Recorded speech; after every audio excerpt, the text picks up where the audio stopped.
नमस्कार साथियों, छत्रसाल एकेडमी में आप सभी का स्वागत है। साथियों, आज के इस वीडियो में हम लोग जीके जीएस के टॉप 30 क्वेश्चंस देखने वाले हैं। साथियों, ये 30 क्वेश्चन आपके प्रीवियस ईयर एग्जाम से पूछे जा चुके हैं और आपके आने वाले सभी कॉम्पिटिटिव एग्जाम्स के लिए काफ़ी इंपॉर्टेंट है। इसलिए साथियों, वीडियो को पूरा अंत तक जरूर देखिएगा। चलिए साथियों, शुरू करते हैं। यदि आपको किसी भी प्रश्न का जवाब पहले से पता है तो कमेंट बॉक्स में जरूर बताइएगा। चलिए आज का पहला क्वेश्चन देखते हैं। दिया गया है, निम्नलिखित में से कौन भारत रत्न पुरस्कार प्राप्त करने वाले पहले भारतीय थे। साथियों, भारत रत्न पुरस्कार प्राप्त करने वाले पहले भारतीय कौन थे? सीवी रमन, एपीजे अब्दुल कलाम, जवाहरलाल नेहरू या फिर गोविंद वल्लभ पंत। साथियों, भारत रत्न पुरस्कार प्राप्त करने वाले पहले भारतीय सीवी रमन थे। तो हमारा ए इस क्वेश्चन का राइट आंसर हो जाएगा। साथियों, भारत रत्न की शुरुआत कब हुई थी? तो 1954 में हुई थी और पहली बार यह 3 लोगों को प्राप्त हुआ था, जिनमें से एक सीवी रमन थी। अन्य 2 लोग कौन थे? तो साथियों, सी राजगोपालाचारी और राधा कृष्णन। ये 3 लोगों को भारत रत्न पुरस्कार प्राप्त हुआ था, ये आपको याद रखना है। अगला प्रश्न देखते हैं साथियों। दिया गया है, भारत द्वारा 1975 में प्रक्षेपित प्रथम कृत्रिम उपग्रह का नाम क्या था? ऑप्शन में दिए गए हैं आर्यभट्ट, पाणिनि, सुश्रुत या फिर चरक। साथियों, भारत के द्वारा 1975 में पहली बार कृत्रिम उपग्रह प्रक्षेपित किया गया था। इसका नाम आर्यभट्ट था। तो ये हमारा राइट आंसर हो जाएगा। अगला प्रश्न देखते हैं साथियों। दिया गया है, निम्न में से किस राज्य में कंबाला उत्सव मनाया जाता है? साथियों, कंबाला किस राज्य में मनाया जाता है? केरल में, तमिलनाडु में, कर्नाटक में या फिर आंध्र प्रदेश में। साथियों, कंबाला उत्सव यह कर्नाटक राज्य में मनाया जाता है। तो सी हमारा राइट आंसर हो जाएगा। अगला प्रश्न देखते हैं साथियों। दिया गया है, निम्नलिखित में से कौन भारत की एकमात्र प्रसिद्ध महिला शहनाई वादक है? साथियों, बहुत ही इंपोर्टेंट क्वेश्चन है। भारत की एकमात्र प्रसिद्ध महिला शहनाई वादक कौन है? ऑप्शन में दिए गए हैं रसूलन बाई, गोहर जान, विनोदिनी दासी या फिर बागेश्वरी कमर। साथियों, भारत की प्रसिद्ध एकमात्र शहनाई वादक महिला कौन है? तो बागेश्वरी कमर है। तो हमारा डी राइट आंसर हो जाएगा। अगला प्रश्न देखते हैं साथियों। दिया गया है, किस भारतीय राज्य ने मलखंब को अपना राज्य खेल घोषित किया है? ऑप्शन में दिया गया है गुजरात, अरुणाचल प्रदेश, मणिपुर या फिर मध्य प्रदेश। साथियों, मलखंब को मध्य प्रदेश ने अपना राज्य खेल घोषित किया है। तो डी हमारा राइट आंसर हो जाएगा। अगला प्रश्न देखते हैं। दिया गया है, विश्व धरोहर स्थल कोणार्क सूर्य मंदिर भारत में कहाँ स्थित है? ऑप्शन में दिए गए हैं राजस्थान, मध्य प्रदेश, छत्तीसगढ़ या फिर उड़ीसा। साथियों, कोणार्क सूर्य मंदिर यह उड़ीसा राज्य में स्थित है। तो डी राइट आंसर हो जाएगा। अगला देखते हैं। अगला दिया गया है, निम्नलिखित में से कौन भारत का सबसे बड़ा स्तूप है? ऑप्शन में दिए गए हैं केसरिया, धमेक, अमरावती या फिर भरहुत। साथियों, भारत का सबसे बड़ा स्तूप कौन सा है? तो केसरिया स्तूप भारत का सबसे बड़ा स्तूप है और यह साथियों पूर्वी चंपारण बिहार में स्थित है। ये आपको याद रखना। कहाँ पर? पूर्वी चंपारण बिहार में। धमेक कहाँ पर है? तो धमेक यूपी में स्थित है। अमरावती कहाँ पर है? तो आंध्र प्रदेश में अमरावती स्तूप स्थित है। भरहुत कहाँ पर है? तो मध्य प्रदेश के सतना जिले में भरहुत स्तूप है। ये सभी आपको याद रखने हैं, एग्जाम में क्वेश्चन बन सकते हैं। अगला देखते हैं। अगला दिया गया है, भगवान महावीर ने मोक्ष कहाँ प्राप्त किया था? साथियों, ऑप्शन में दिए गए हैं सोनागिरी, पावापुरी, श्रवण बेलगोला या फिर माउंट आबू। साथियों, महावीर स्वामी ने मोक्ष पावापुरी में प्राप्त किया था। तो बी हमारा राइट आंसर हो जाएगा।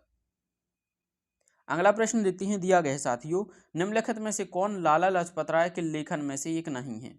तो ऑप्शन में दिए गए है the story of my deputation, unhappy India, India wings freedom या फिर आर्य समाज। साथियों, इस क्वेश्चन का राइट आंसर हो जाएगा इंडिया विंग्स फ्रीडम। तो सी हमारा राइट आंसर हो जाएगा। इंडिया विंग्स फ्रीडम की पुस्तक के लेखक कौन है? तो साथियों, भारत के पहले शिक्षा मंत्री मौलाना अबुल कलाम आज़ाद है। तो साथियों, सी हमारा राइट आंसर हो जाएगा। ये आपको याद रखना है। अगला प्रश्न दिया गया है, उस ऑपरेशन का नाम क्या था जिसके कारण हैदराबाद राज्य का भारत में विलय हुआ था? ऑप्शन में दिए गए हैं ऑपरेशन सनराइज, एकता, पोलो या फिर गेटवे। साथियों, हैदराबाद को भारतीय राज्य में मिलाने के लिए ऑपरेशन पोलो चलाया गया था। तो सी राइट आंसर हो जाएगा। अगला प्रश्न देखते हैं साथियों। दिया गया है, विश्व भारती विश्वविद्यालय के संस्थापक निम्नलिखित में से कौन थे? ऑप्शन में दिए गए हैं रविंद्रनाथ टैगोर, स्वामी विवेकानंद, लाला हरदयाल या फिर मदन मोहन मालवीय। साथियों विश्व भारती विश्वविद्यालय के संस्थापक रविंद्रनाथ टैगोर जी थे, तो ये हमारा राइट आंसर हो जाएगा। अगला देखते हैं, अगला प्रश्न दिया गया है, निम्नलिखित में से कौन सा अनुच्छेद शिक्षा के अधिकार के प्रावधान को स्थापित करता है? ऑप्शन में दिया गया है 22, 21, 20 या फिर 23। साथियों शिक्षा के अधिकार का प्रावधान अनुच्छेद 21A में है, तो बी हमारा राइट आंसर हो जाएगा। अगला प्रश्न देखते हैं, दिया गया है साथियों, भारत का संविधान दिवस मनाया जाता है। साथियों भारत का संविधान दिवस किस दिन मनाया जाता है? 26 अक्टूबर, 26 नवंबर, 26 जनवरी या फिर 26 जुलाई। तो साथियों भारत का संविधान दिवस यह 26 नवंबर को मनाया जाता है। बी हमारा राइट आंसर हो जाएगा। अगला प्रश्न देखते हैं, दिया गया है साथियों, भारत के संविधान के निम्नलिखित अनुच्छेदों में से किसमें जीएसटी परिषद के गठन का उल्लेख है? ऑप्शन में देखा है 246 से 279, 269 या फिर 223 है। साथियों जीएसटी परिषद का उल्लेख संविधान के अनुच्छेद 279 में है, तो ए बी हमारा राइट आंसर हो जाएगा। 279 ये आपको याद रखना है, इंपोर्टेंट क्वेश्चन है। अगला प्रश्न देखते हैं, दिया गया साथियों, निम्न में से कौन सा देश भारत के साथ समुद्री सीमा रेखा साझा करता है? ऑप्शन में देखा है मालदीव, फिलीपींस, फिजी या फिर पाकिस्तान। साथियों भारत के साथ समुद्री सीमा रेखा साझा यह मालदीव करता है, तो ए राइट आंसर हो जाएगा। अगला प्रश्न देखते हैं, दिया गया है, श्रीहरिकोटा किस राज्य में स्थित है? उड़ीसा, तमिलनाडु, केरल या फिर कर्नाटक। साथियों श्रीहरिकोटा यह साथियों उड़ीसा राज्य में स्थित है, तो ए हमारा राइट आंसर हो जाएगा। अगला प्रश्न देखते हैं, दिया गया है, निम्नलिखित में से कौन भारत का सबसे ऊंचा जलप्रपात है? ऑप्शन में दिया गया है जोग, कुंचिकल, रकीम कुंड या फिर केवती। साथियों यदि आपको आंसर पता है तो कमेंट करके बताइए, भारत का सबसे ऊंचा जलप्रपात कौन सा है? राइट आंसर हो जाएगा साथियों कुंचिकल जलप्रपात भारत का सबसे ऊंचा जलप्रपात है, तो बी राइट आंसर हो जाएगा। यह किस राज्य में है? तो कर्नाटक राज्य में स्थित है। किस नदी पर है? तो वराही नदी पर है, ये आपको याद रखना है। अगला देखते हैं, अगला प्रश्न दिया गया है, भागीरथी और अलकनंदा का संगम होता है। साथियों भागीरथी और अलकनंदा का संगम कहाँ पर होता है? रुद्रप्रयाग में, विष्णुप्रयाग में, नंदप्रयाग में या फिर देवप्रयाग में। साथियों भागीरथी और अलकनंदा नदियों का संगम देवप्रयाग में होता है, तो डी राइट आंसर हो जाएगा। साथियों रुद्रप्रयाग में कौन कौन नदियों का संगम होता है? तो अलकनंदा और मंदाकिनी नदी का रुद्रप्रयाग में संगम होता है। विष्णुप्रयाग में किन दो नदियों का संगम होता है? तो धौलावीरा और अलकनंदा का संगम होता है। नंदप्रयाग में अलकनंदा और नंदाकिनी नदी का संगम होता है, ये आपको याद रखना है। अगला प्रश्न देखते हैं, दिया गया है, मध्य प्रदेश के मालवा के पठार में महू के पास से निम्नलिखित में से कौन सी नदी निकलती है?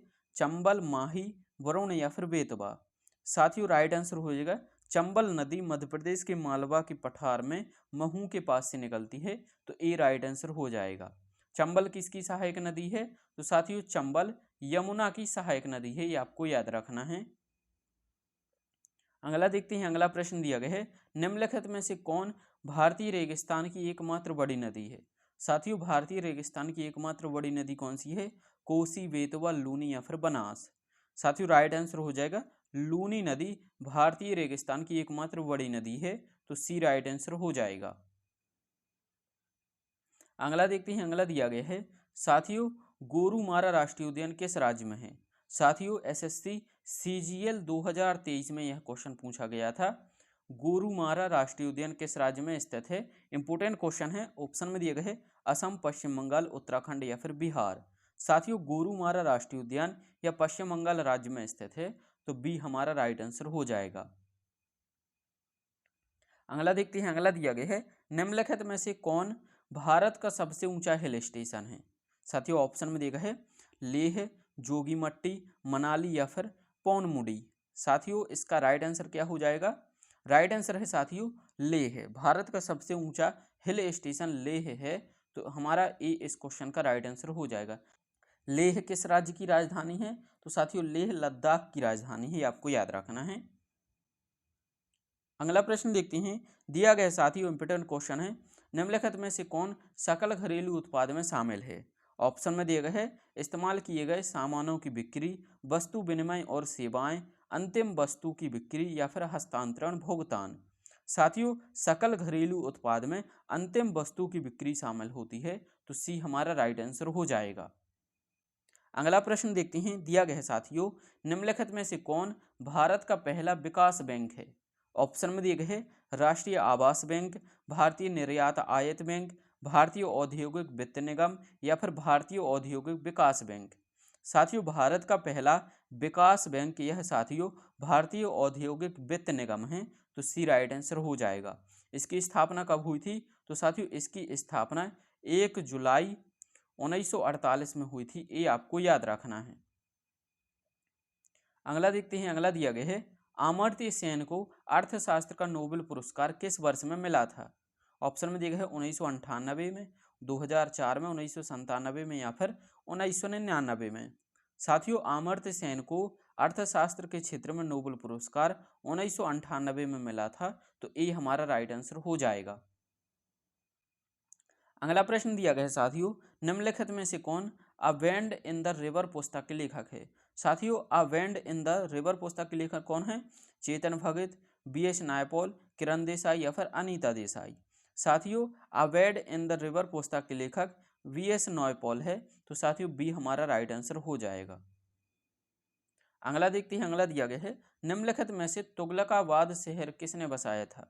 ऑप्शन में देखा है तुगलक खान, मोहम्मद बिन तुगलक, फिरोज शाह तुगलक या फिर गियासुद्दीन तुगलक। साथियों तुगलकाबाद शहर की स्थापना गियासुद्दीन तुगलक ने की थी, तो डी राइट आंसर हो जाएगा। अगला प्रश्न देखते हैं, दिया गया है साथियों, हीराकुंड परियोजना किस नदी पर स्थित है? साथियों इंपोर्टेंट क्वेश्चन है, हीराकुंड परियोजना किस नदी पर है? कावेरी, गोदावरी, महानदी या फिर चंबल। राइट आंसर हो जाएगा साथियों महानदी पर हीराकुंड परियोजना स्थित है, सी राइट आंसर हो जाएगा। अगला प्रश्न दिया गया है साथियों, संयुक्त राष्ट्र संघ की स्थापना कब हुई थी? साथियों संयुक्त राष्ट्र संघ की स्थापना कब हुई थी? 1942 में, 1943 में या 44 में या फिर 45 में। साथियों संयुक्त राष्ट्र संघ की स्थापना 1945 में हुई थी, तो ये आपको याद रखना है, 1945 में संयुक्त राष्ट्र संघ की स्थापना हुई थी। चलिए साथियों आज का अंतिम प्रश्न देखते हैं, दिया गया है, स्वराज पार्टी का गठन किसके द्वारा किया गया था? ऑप्शन में दिया गया है CR दास, जवाहरलाल नेहरू, सुभाष चंद्र बोस और जवाहरलाल नेहरू, मोतीलाल नेहरू और सरदार वल्लभ भाई पटेल या फिर CR दास और मोतीलाल नेहरू। साथियों स्वराज पार्टी की स्थापना CR दास और मोतीलाल नेहरू जी के द्वारा की गई थी, और कब की गई थी? 1923 में की गई थी, ये आपको याद रखना है। साथियों इसका आंसर आप लोगों को कमेंट बॉक्स में बताना है, हर्यक वंश का संस्थापक कौन था? जो भी सही आंसर है आप लोग कमेंट बॉक्स में बताइए। और साथियों यदि आपको वीडियो पसंद आता है तो साथियों वीडियो को एक लाइक जरूर कर दीजिए। यदि आप लोग चैनल पर नए हैं तो चैनल को सब्सक्राइब भी कर दें। Thank you for watching.